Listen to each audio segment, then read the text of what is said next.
The divorce papers were supposed to arrive next Tuesday.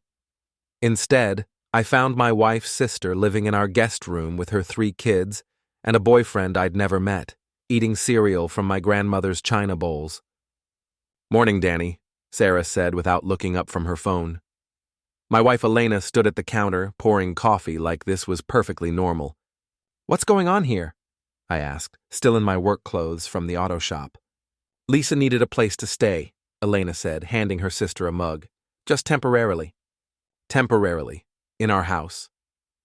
The house I'd been paying the mortgage on for 8 years while Elena climbed the ladder at Morrison and Associates law firm.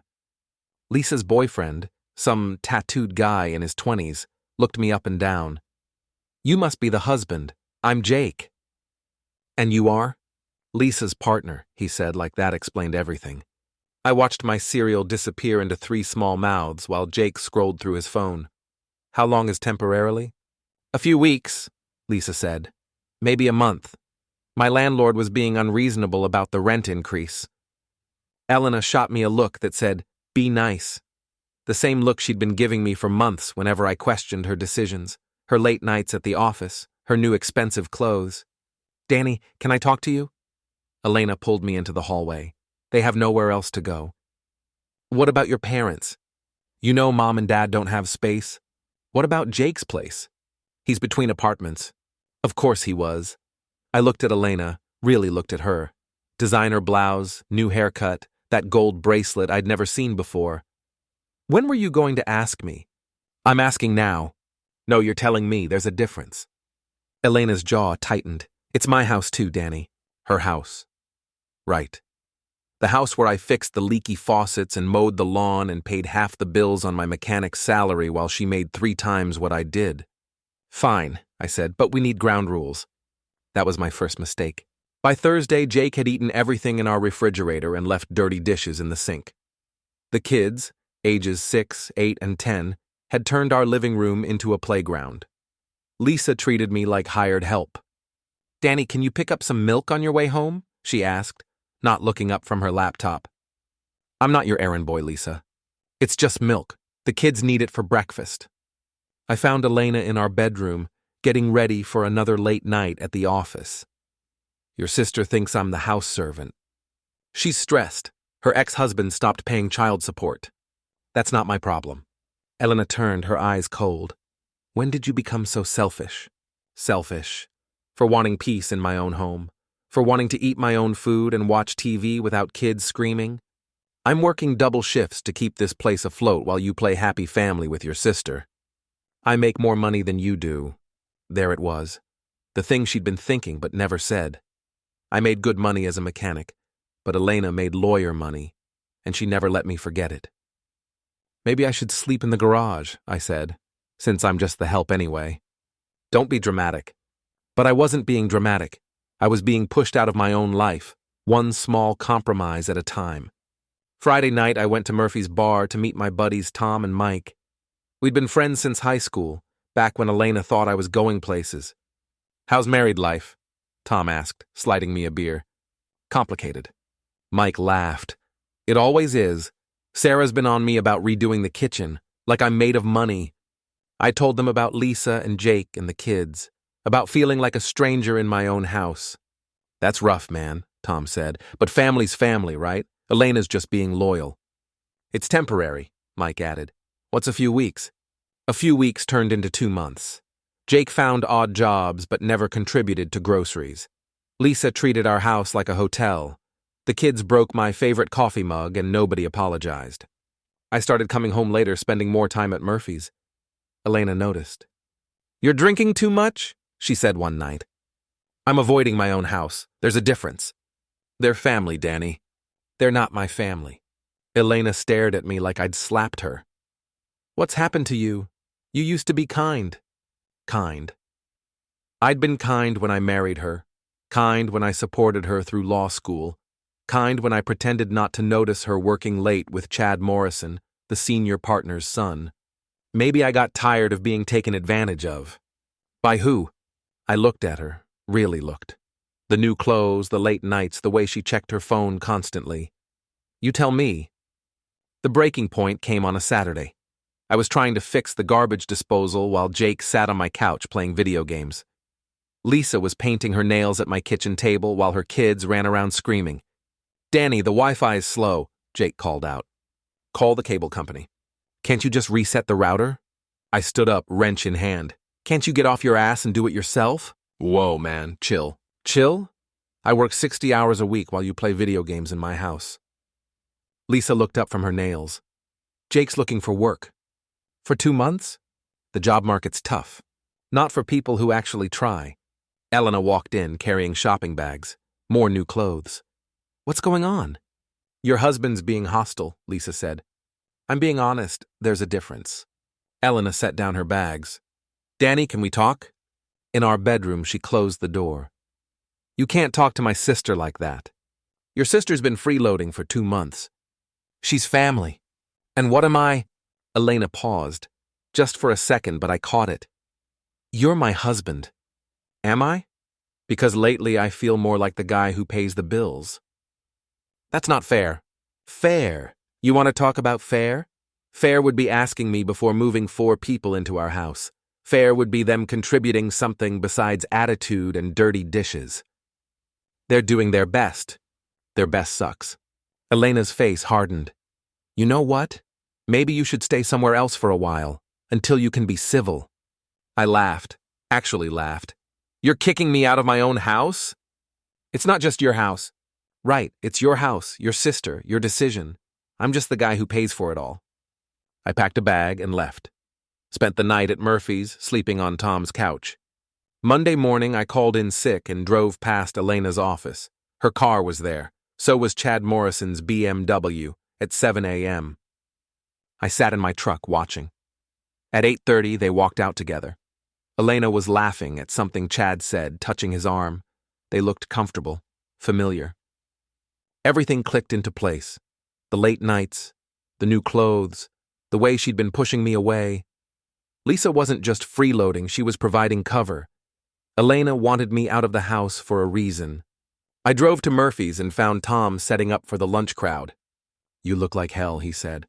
I told him about Elena and Chad, about the timeline that suddenly made sense. Tom frowned. "You sure about this?" "Pretty sure." "Maybe there's an explanation." "Maybe there is, but I doubt it." I spent the day drinking and thinking. By evening, Mike showed up. Tom called me, said you needed friends. I explained everything again. The house situation, Elena's behavior, what I'd seen that morning. Mike shook his head. "That's heavy, man. But you can't just assume." "I'm not assuming anything, I'm connecting dots. Maybe you should talk to her. Maybe you should mind your own business." Mike's face changed. "Hey, I'm trying to help." "By taking her side?" "By being reasonable. You're talking about blowing up your marriage over suspicions." "My marriage was blown up the day she chose everyone else over me." Tom joined us. "Danny, you're angry, I get it. But Elena's a good woman." "Is she?" "Because a good woman doesn't kick her husband out of his own house. She's dealing with family drama. She's dealing with guilt. There's a difference." They exchanged looks, the kind of look that said they thought I was losing it. "Maybe you should go home," Mike said. "Work things out." "Can't. I'm not welcome there." "Come on, man, it's your house too." "Not according to my wife."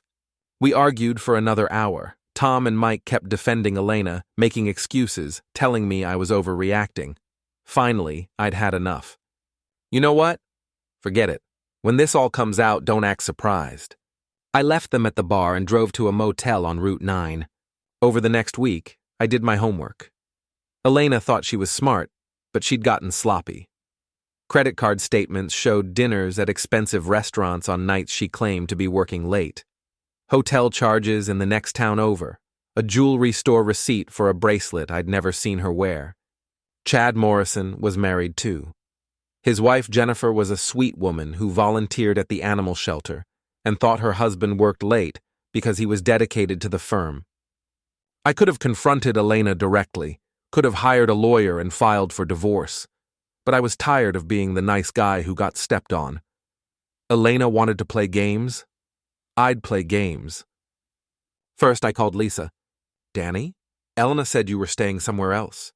"I am. But I wanted to check on you and the kids. How are you managing?" "Oh, we're fine. Elena's been so generous." Has she? That's interesting because the mortgage payment bounced last week. Silence. I've been covering all the house expenses from my account, but since I'm not living there anymore, I figured I'd redirect that money toward my new place. You can't do that. Actually, I can. The account's in my name. Elena will kill me. Elena should have thought about that before she kicked me out. I hung up and called the utilities companies. Electric, gas, water, cable, all in my name, all getting transferred to my new address. Then I called Jennifer Morrison. Mrs. Morrison, this is Danny Walsh. I think we need to talk. We met at a coffee shop downtown. Jennifer was prettier than her photos, with kind eyes that reminded me why I'd fallen for Elena in the first place.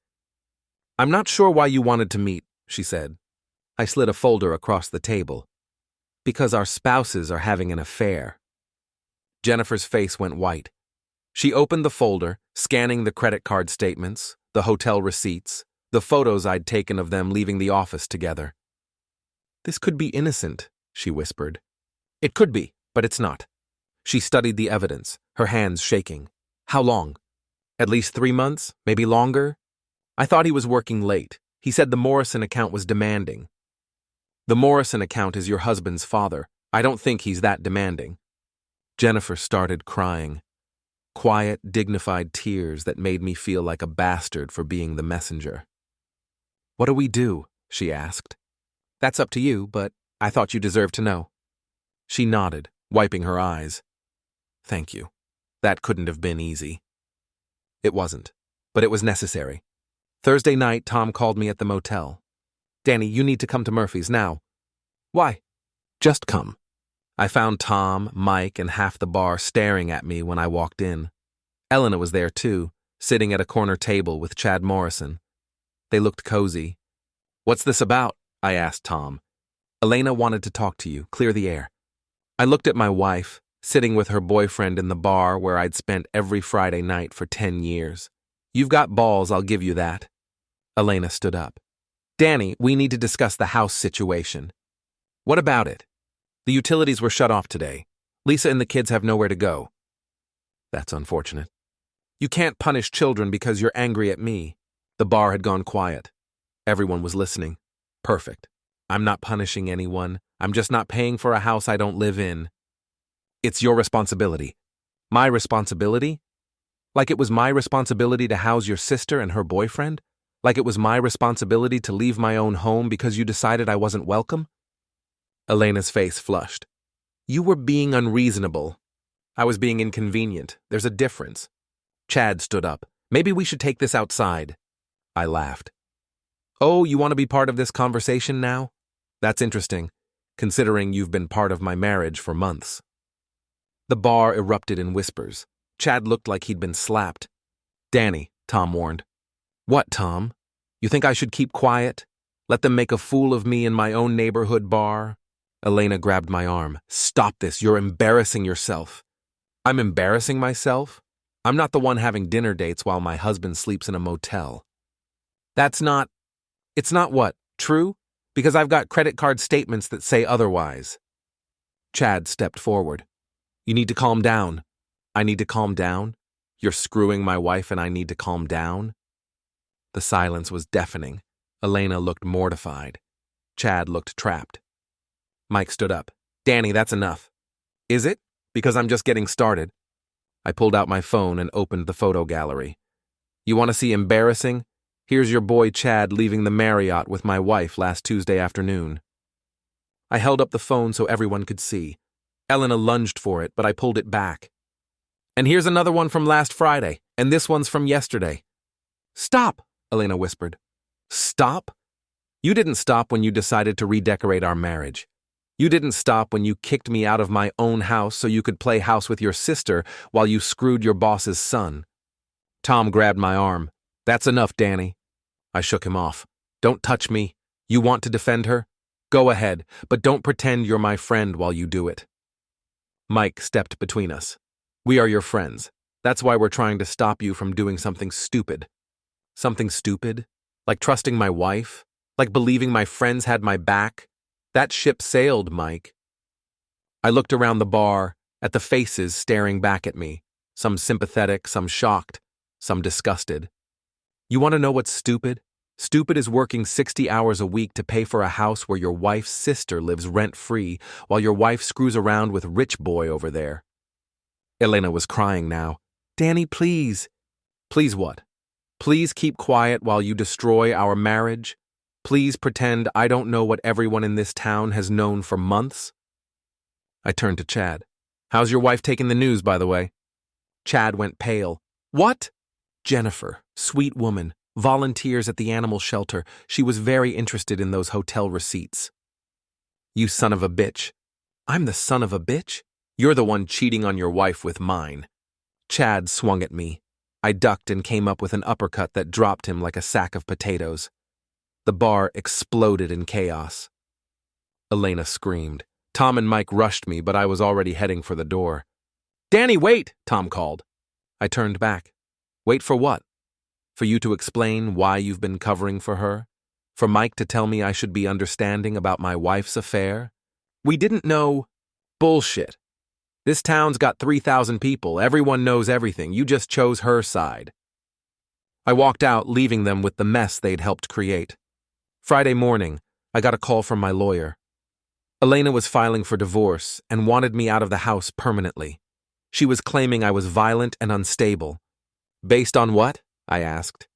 The incident at the bar last night. She's got witnesses. Witnesses to what? Her boyfriend taking a swing at me? Danny, did you hit him? In self-defense. That's not how she's telling it. Of course it wasn't. Elena was a lawyer. She knew how to spin a story. What does she want? The house, half your retirement, alimony for 3 years. I laughed. She cheats on me and I pay her for it? That's how no-fault divorce works. Not this time. I hung up and called Jennifer Morrison. How are you holding up? I asked. Chad moved out yesterday. He's staying at a hotel. I'm sorry. Don't be.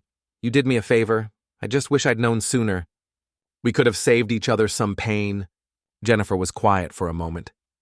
Danny, I've been thinking. Chad makes good money at the firm.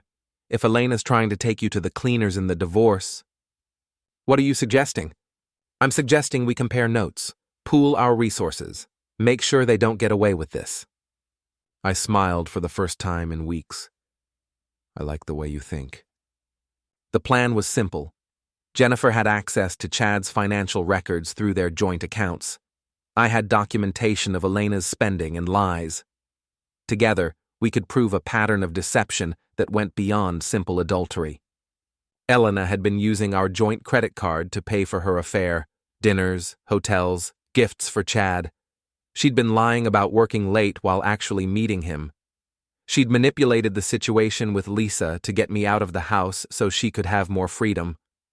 But the real kicker came when Jennifer discovered that Chad had been embezzling from the firm to pay for his lifestyle. Elena, as his paralegal, had been helping him cover it up. She's been falsifying billing records, Jennifer explained, making it look like clients were charged for work that was never done, then splitting the difference with Chad. That's fraud. That's felony fraud, with her law license on the line. I grinned. How much are we talking about? About $50,000 over the past year. Elena wanted to play hardball. Game on. Monday morning, I walked into Morrison & Associates with a folder full of evidence. The receptionist tried to stop me, but I pushed past her into the senior partner's office. Mr. Morrison, we need to talk. Harold Morrison looked up from his desk. He was an older version of Chad, with the same weak chin and entitled expression. You can't just barge in here. Your son's been stealing from you, and my wife's been helping him. I dumped the evidence on his desk. Bank records, credit card statements, billing discrepancies, hotel receipts. This is preposterous. Is it? Because the numbers don't lie. Your son's been billing phantom hours and pocketing the difference. Elena's been covering his tracks by falsifying the records. Morrison studied the documents, his face growing darker by the minute. Even if this were true, it's a matter for the police. It is. But I thought you'd want to handle it internally first. Save the family name and all that. Morrison was quiet for a long time. Finally, he looked up. What do you want? I want Elena fired. I want Chad fired. And I want them both to know that if they fight me in the divorce, I'll press charges. You're blackmailing me. I'm offering you a choice. Handle this quietly or watch your son go to prison and your firm's reputation get destroyed in the newspapers. Morrison's hands shook as he reached for his phone. Harold? Elena's voice came through the intercom. Elena, could you come to my office, please? And bring Chad? I settled back in my chair. This should be interesting. Elena walked in first, followed by Chad. They both froze when they saw me. What's he doing here? Chad demanded. Sit down, Morrison said quietly. They sat. I stayed standing, enjoying the moment. Morrison spread the evidence across his desk. Would either of you like to explain this? Elena went pale. Chad started stammering excuses. It's not what it looks like. It looks like embezzlement, Morrison said.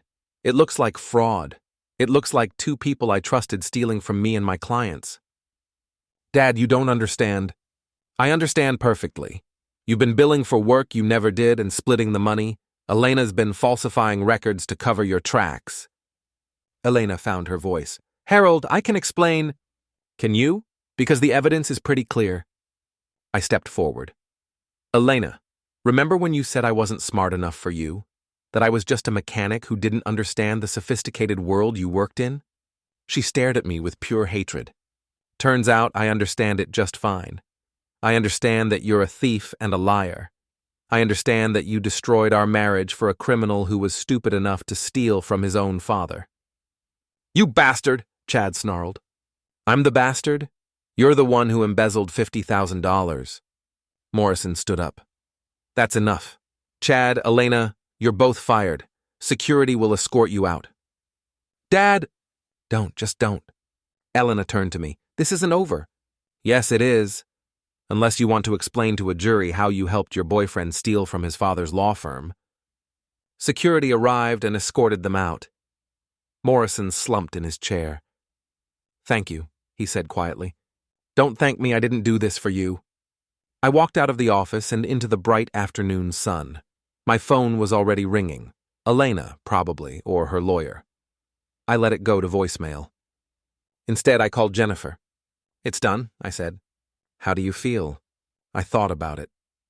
Elena was finished, fired, disgraced, facing potential criminal charges.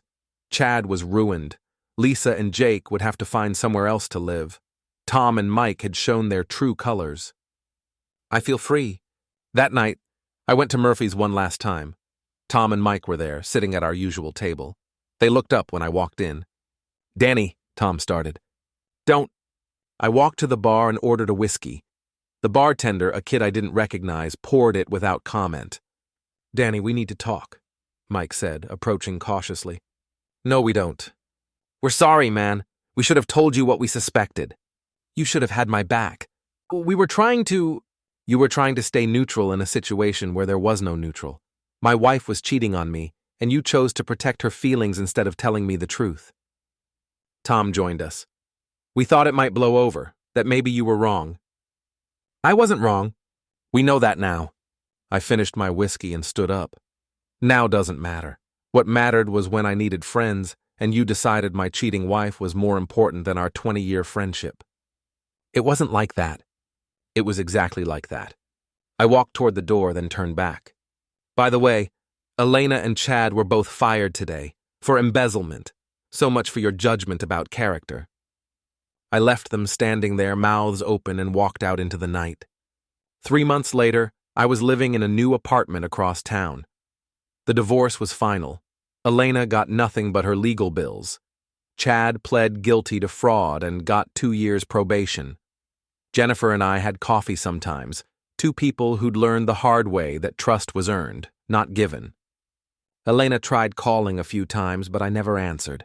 There was nothing left to say. She'd made her choices, and I'd made mine. I was fixing a transmission at the shop when my boss, Frank, walked over. You seem different, he said. How so? Happier, like you figured something out. I thought about it. I figured out that being the nice guy who gets walked on isn't actually being nice, it's being weak. And now I'm not weak. Frank nodded and walked away. I went back to work, humming an old song I hadn't thought about in years. Later that night, I drove past my old house. There was a for sale sign in the yard. Elena's car wasn't in the driveway. Neither was Lisa's minivan. I didn't stop. There was nothing there for me anymore. Instead, I drove to my new place, poured myself a drink, and sat on my balcony watching the sunset. For the first time in years, I felt like I could breathe. Elena had wanted a different life, one where I was the villain in her story. She got what she wanted. But she forgot that villains don't always lose. Sometimes they win, times they win, times they win, times they win, times they win, times they win, times they win, times they win, times they win, times they win,